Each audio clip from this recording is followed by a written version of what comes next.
Bonjour à tous et merci de nous rejoindre sur France 24 et Radio France Internationale avec pour invité européen un ancien journaliste qui va évidemment revenir sur l'assassinat de nos confrères Ghislaine Dupont et Claude Verlon. Il a animé une émission de télévision mythique, La Marche du siècle. Ancien patron de Radio France, il a aussi créé, dirigé des chaînes de télévision. Il passe ensuite à la politique. Il est élu au Parlement de Strasbourg en 2004. Il appartient au groupe du Parti populaire européen. Ce centriste de cœur est en France vice-président de l'UDI, la formation de Jean-Louis Borloo. Bonjour Jean-Marie Cavada. Bonjour à vous tous. Vous êtes dans une maison endeuillée par la mort de Ghislaine Dupont et Claude Verlon, deux journalistes de RFI assassinés samedi dernier à Kidal. Et c'est AQMI, Al-Qaïda au Maghreb islamique, qui a revendiqué cette exécution donc, au Mali. Votre réaction d'ancien journaliste ? Je crois qu'il y a deux choses à dire. Il y a une semaine exactement, en fin d'après-midi, j'ai appris là où je me trouvais par un coup de téléphone d'un de vos correspondants, d'ailleurs M. Quentin Dickinson, ce qui venait d'arriver. La première chose, c'est évidemment, tout ça est extrêmement douloureux parce que, quelle que soit la nature de ce crime, de cet assassinat, il y a d'une certaine manière non seulement l'atteinte aux familles, non seulement l'atteinte à l'entreprise, c'est une évidence, mais il y a aussi le sentiment qu'on veut faire taire ce qui se passe là. Et c'est bien, en effet, si les revendications sont exactes, je me méfie, c'est bien en effet dans la logique de ces assassins. Il y a une deuxième chose qu'il faut dire, et je voudrais vous appuyer, féliciter votre société, vos équipes et ses dirigeants, d'avoir dit tout de suite que l'émission se poursuivrait quoi qu'il arrive, parce qu'on ne peut pas arrêter ce service qui est donné au public international, dans votre cas, qu'il s'agisse de la radio, qu'il s'agisse de la télévision. Voilà les deux choses que je veux dire. Il y a une conclusion. Il faut espérer qu'on arrivera à mettre la main sur ces criminels, et je serais très heureux qu'ils soient traduits devant un tribunal international, afin qu'on aille jusqu'au fond de la sanction. Jean-Marie Cavada, vous avez été président de Radio France. Comment est-ce qu'on peut protéger les journalistes qui sont sur ces terrains risqués ? Comment éviter que se reproduise une telle tragédie ? C'est très difficile à dire parce que les journalistes à la fois doivent pouvoir bénéficier de la protection des autorités, donc c'est le cas, et quand les autorités ne peuvent pas ou ne veulent pas le faire pour des raisons qui leur sont propres et qui naturellement ne sont pas légères, il y a des raisons très importantes de tout ça, alors les journalistes sont seuls face aux risques qu'ils estiment devoir prendre, et ce sont donc des métiers qui dans le monde moderne doivent être bien compris, et ils ne sont pas confortables ces métiers, et par conséquent vos deux amis aujourd'hui assassinés, ont estimé entre eux, en plus ce n'étaient pas des enfants de cœur, ils ne débutaient pas, ils connaissaient bien le terrain, et ce terrain-là en particulier, ils ont estimé qu'il fallait le faire, et donc je pense que ça mérite d'être salué. Je ne comprendrais pas qu'il y ait une critique de cette attitude. Chacun est dans sa responsabilité.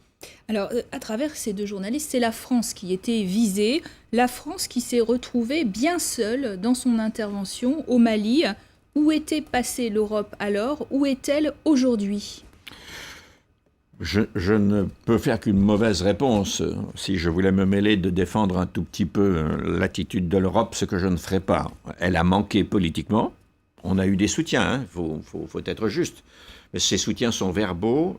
Et les soutiens matériels et militaires que nous avons eus ont été essentiellement des soutiens dans le domaine du transport et dans le domaine, je dirais, de l'intendance. Alors, pour aussi faibles qu'ils soient en termes d'offensive militaire, ils étaient bienvenus. J'ai le sentiment que les états-majors militaires étaient plus partisans d'une coopération très renforcée que les états-majors diplomatiques, mais c'est un avis personnel. L'Union européenne poursuivra avec détermination son appui aux autorités maliennes dans leur lutte contre le terrorisme. C'est ce qu'a déclaré Catherine Ashton, la chef de la diplomatie européenne, alors qu'elle a mis en place un service d'action extérieure qui est maintenant opérationnel. La voix, le numéro de téléphone de l'Europe semble toujours aux abonnés absents. Très sincèrement, vous savez, moi je défends une Europe nouvelle, c'est-à-dire ce que l'Europe nous a apporté de bien, et puis aussi qu'il faut nettoyer ce qu'elle a mal fait. Et dans ce qu'elle a mal fait, il y a ça. L'action extérieure est très difficile à mettre en place, je le conçois, puisque des pays comme l'Allemagne, la France, l'Italie, la Grande-Bretagne surtout, ont des intérêts stratégiques à travers le monde qui sont sensiblement différents des nôtres. Très bien. Catherine Ashton elle-même est en cause? Oui, elle est trop faible. Elle est trop faible. Ça a été une bonne ministre britannique du Homeland dans les années 2004-2009, mais en réalité, là, elle est trop faible. Elle n'a pas de voix forte. Et il faut quelqu'un qui soit extrêmement pointu et offensif pour... La diplomatie, c'est d'abord une parole. Ensuite, c'est une action, pas l'inverse. Et par conséquent, je pense que ce n'est pas le personnage adéquat. On arrive en bout de mandat. Il y a tout de même... environ 4000 personnes qui travaillent sur ce service extérieur. Ça n'est pas, contrairement à ce qu'on pourrait croire, surpeuplé, mais ça manque de logique politique pour mettre une action diplomatique européenne en place. Il va falloir y arriver. Alors, autre sujet où l'Europe semble faire preuve d'une certaine inefficacité, ou du moins peut-être naïveté. L'affaire des écoutes de la NSA, l'agence américaine de sécurité, des écoutes d'une ampleur sans précédent pour nos concitoyens. Comment l'Europe aurait dû réagir, doit réagir encore? Retenez-moi, parce qu'on va y passer la nuit. Premièrement, c'est inacceptable. Pourquoi? Alors, j'entends des concierges bonasses qui disent « Mon Dieu, c'est de tradition, tout le monde écoute tout le monde ». Non, que les services s'écoutent entre eux, ça fait partie, je dirais, de la prophylactique du renseignement. Ça ne me gêne pas, ils sont entre eux, tout le monde le sait. Que les services d'un pays étranger à l'Union, étrangers aux États membres de l'Union, se permettent d'écouter à hauteur de 75 ou 80 millions d'écoutes d'individus en 3 semaines de temps. Ça veut dire qu'à part les bébés dans les couches Pampers, on a écouté tout le monde plusieurs fois. Je ne vois pas quel est le rapport avec la lutte contre le terrorisme. C'est pas là, la lutte contre le terrorisme, c'est les mouvements financiers et puis les écoutes spécialisées. Donc, c'est vraiment, on a dépassé le droit commun. C'est la conséquence du fameux Patriot Act contre lequel nous nous sommes beaucoup battus. Et moi, dans mon mandat précédent, comme président de la Commission des libertés civiles, précisément, c'était mon métier. Et on voit bien que les libertés civiles ont beaucoup plus reculé aux États-Unis à la suite des attentats du 11 septembre 2001 qu'en Europe. Parce que, qu'est-ce qui ne va pas? Il faut aussi dire ce qui va. L'Europe a protégé les libertés individuelles et les libertés collectives de façon sans précédent. Comparer le sort des Américains et le sort des Européens, ils ne sont pas écoutés par les services de renseignement européens massivement. La chancelière allemande a elle-même été écoutée sur son portable. Elle voudrait maintenant signer avec les États-Unis un pacte de non-espionnage. Est-ce que c'est vraiment sérieux, tout ça, alors que Barack Obama ne s'est même pas excusé? Barack Obama estime que les Européens, eux aussi, espionnent. D'abord, je trouve tout ça d'une vulgarité politique de la part de M. Obama, en qui nous aurions pu fonder il y a au début de son premier mandat quelques espoirs. J'ai beaucoup déchanté depuis. Mépris de l'Europe, méconnaissance de l'Europe, échec en Asie. Enfin, tout ça n'est pas si fameux que ça. Et puis voilà, qu'est-ce qu'on découvre? Que finalement, il a son Edgar Hoover. Alors pour ceux qui nous regardent, ça veut dire le grand maître espion qui, pendant 40 ans aux États-Unis, a gouverné les services de renseignement, sans s'occuper de ce que disaient les dirigeants politiques, en les faisant écouter eux-mêmes, en créant d'ailleurs des rumeurs terribles pour les descendre en flammes. Bref, on voit que ces services de renseignement ne sont pas dominés par la politique, et le Congrès lui-même tombe de sa chaise dans cette affaire, le Congrès américain, le Parlement américain. Moi, je trouve que c'est un acte agressif et qu'il faut une réponse qui soit diplomatiquement absolument forte. Il n'y a rien à pardonner là-dedans. On sait pas Il n'y a rien à pardonner. Nous n'appartenons pas, la nation française, le peuple allemand n'appartient pas au service de renseignement américain.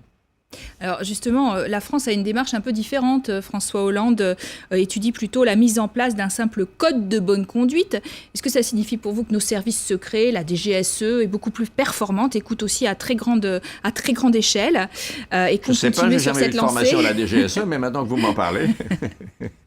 Non, écoutez, le code de bonne conduite, c'est le moins qu'on puisse faire, c'est le moins qu'on puisse dire. Moi, je pense que la riposte politique est trop faible, y compris chez nous. Bien sûr, on sait très bien que François Hollande est assez fâché de cette affaire. Ce n'est pas suffisant. Il faut des actes que le public reconnaisse. Il faut une sorte de réparation morale de cette exaction, c'est-à-dire une action qui dépasse le droit commun, et je ne la vois pas, je ne l'attends pas. Et que les deux ne travaillent pas ensemble sur ce sujet, Merkel et Hollande, est d'ailleurs assez stupéfiant. Et que l'Europe ne dise rien, c'est encore davantage pitoyable. Alors, lundi prochain, à Bruxelles, vont reprendre les négociations sur le traité de libre-échange entre les États-Unis et l'Europe. Alors, faire un traité avec un pays qui espionne les institutions, les entreprises européennes, est-ce que c'est raisonnable? Est-ce qu'il ne faudrait pas mieux s'arrêter là? Alors, le traité de libre-échange, à la fois j'y suis favorable et à la fois je m'en méfie beaucoup. Parce que pour l'instant, j'ai observé deux choses. L'intention américaine, c'est d'avoir un meilleur accès au marché européen. Naturellement, l'intention européenne, c'est d'avoir un meilleur accès pour ses entreprises au marché américain. Mais le marché américain, il est quand même extrêmement protectionniste, quoi qu'on dise, et quoi que eux-mêmes, nos amis américains, disent. Par conséquent, il faut faire attention de ne pas rentrer dans un marché de dupes. Première chose. Deuxième chose, avant même que la moindre négociation ne démarre, les Américains ont déjà dit les services financiers, ce ne sera pas dedans. Et ils n'ont pas demandé notre avis. Nous, quand nous avons dit l'industrie culturelle ne sera pas dedans et les industries de l'armement non plus, eh bien, nous avons eu droit à des protestations américaines. Mais qu'est-ce que c'est que ce monde? Si on fait un accord, il doit être équilibré, sinon il ne faut pas faire d'accord. Alors, Jean-Marie Cavada, vous avez peut-être entendu parler de cette carte mondiale du racisme qui a été dressée récemment par des chercheurs suédois. Eh bien, il apparaît que la France est le pays le plus raciste d'Europe. Notre garde des Sceaux, Christiane Taubira, en fait régulièrement les frais. Elle s'est d'ailleurs prononcée là-dessus, direction l'Assemblée nationale. C'est la deuxième ovation pour Christiane Taubira à l'Assemblée nationale en 8 jours. Et aujourd'hui, les députés centristes l'ont applaudi avec leurs collègues de gauche. Je vous remercie très chaleureusement. Je veux prendre quelques secondes de ce temps de réponse. Par 2 fois, Christiane Taubira a subi des injures racistes. À Angers, des enfants l'ont traité de guenon lors d'une manifestation contre le mariage pour tous. Une semaine plus tôt, une candidate du Front National avait utilisé la même comparaison sur sa page Facebook. Des attaques classiques selon la ministre de la Justice. S'il vous plaît, Madame Taubira, s'il vous plaît. Je n'invite pas de l'imagination.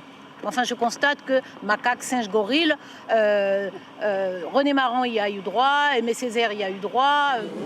À gauche, on veut voir dans ses propos racistes la conséquence d'une parole que la droite aurait libérée par son attitude. Ces digues, on les a vues tomber les unes après les autres depuis déjà quelques années, lorsque l'on a créé le ministère de l'identité nationale et lorsqu'on a dérapé petit à petit, en tout cas la droite, vers des propos que l'on n'osait pas tenir jusqu'à maintenant. Les politiques appellent à la vigilance, mais ils semblent désarmés face aux actes racistes amplifiés par les réseaux sociaux et Internet. Vous êtes choqué, Jean-Marie Cavada, par le racisme qui grimpe, semble-t-il, en France autour d'insultes racistes contre Christiane Taubira. Je dirais à mon ami Noël, ma mère, il a raison de dire ce qu'il a dit. L'identité nationale dans le monde moderne est quelque chose qui doit être défini avec beaucoup plus, je dirais, de connaissance des différents courants ethniques qui peuplent notre nation. Et pour tout dire, je n'aime pas beaucoup qu'on ouvre cette boîte de Pandore. Je pense aussi que même la gauche elle-même porte, comme la droite, une certaine responsabilité parce que quand elle a un problème, elle le transfère trop facilement, à mes yeux, sur la question du racisme ou je dirais de la ségrégation vis-à-vis d'autrui. Et aujourd'hui, on a Marine Le Pen, le chef de file du Front National, qui se vante de pouvoir arriver en tête de l'élection européenne qui aura lieu en mai prochain. Elle veut former un groupe parlementaire d'extrême droite qui pèsera dans l'hémicycle de Strasbourg. Si elle réussit, quid de l'Europe? Oui, attendez, on n'en est pas là. Les spéculations à 6 mois du scrutin, ça n'est pas le débat. Le débat va éclairer, je l'espère, les gens. Que l'on enregistre une progression de ce parti qui, paraît-il, il ne faut plus l'appeler extrême droite. Très bien, je vais l'appeler extrême alors. Hein? Très bien. De toute façon, l'extrême droite et l'extrême gauche finissent par se rejoindre, hélas. Donc, que ce parti enregistre une progression, oui, c'est très facile à observer et à comprendre. Il y a une usure des institutions jacobines françaises. Le pays n'est pas en plus mauvais état que l'Allemagne. Les institutions et le système français est rouillé, est accablé d'impuissance. Et les gens en ont assez. Alors, il y aura de tout dans ce vote. Mais est-ce que vous avez observé que ce parti est victime régulièrement de rechutes? Par exemple, quand les otages français sont rentrés, 2 d'entre eux avaient conservé la barbe qu'on leur avait infligée. Vous avez vu ça passer, je le dis à l'usage de ceux qui nous regardent et qui sont dans le monde entier. Et la chef de ce parti qui se dit démocratique, je ne vois pas grand-chose de démocratique là-dedans. Hein. Le père a créé le parti, la fille en hérite, le gendre le contrôle, et maintenant on a la petite fille. J'attends le Saint-Esprit.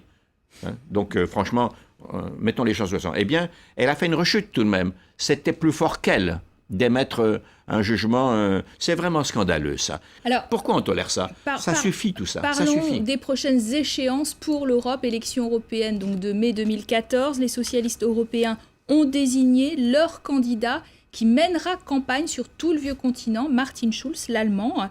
Votre parti, pour l'instant, vous faites partie du Parti populaire européen. Il n'a toujours pas de candidat déclaré. Il y a un problème de casting à droite? Alors, il y a un problème de casting comme il y a eu pour les socialistes européens, sauf qu'ils avaient fait un calendrier qui était plus précoce que celui du Parti populaire européen. Mais il y aura un candidat désigné par ce parti. Qui sera? Michel Barnier? J'en sais rien. J'aimerais bien que ce soit lui. J'aimerais bien, parce que c'est un bon commissaire.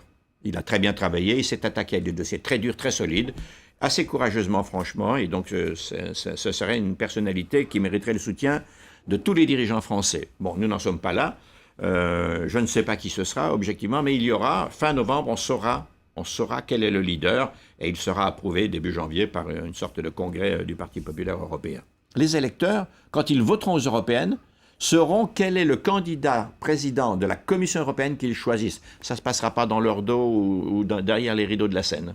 L'équipe du président François Hollande est de plus en plus impopulaire en France, contestée en Europe. Est-ce que le président François Hollande a bien l'étoffe du grand dirigeant qu'on attend? Pour l'instant, je ne pense pas qu'il ait le costume de l'Européen que j'attendais de lui.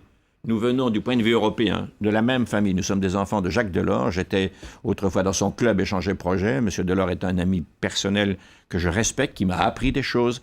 Et c'est sans doute un des derniers grands Européens. J'attendais de François Hollande qu'il rénove la pensée de Jacques Delors et qu'il occupe une partie de cette position.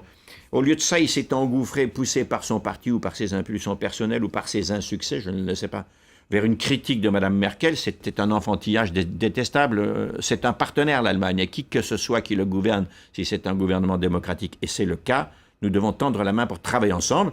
Après, je ne lui demande pas d'embrasser Angela sur la bouche. Donc vous êtes un déçu du hollandiste. Jean-Marie Cavada, merci d'avoir répondu à notre invitation. Merci à tous de nous avoir suivis. Vous pouvez retrouver Ici l'Europe sur les sites internet de RFI, de France 24. Tout de suite, votre prochain rendez-vous avec l'actualité.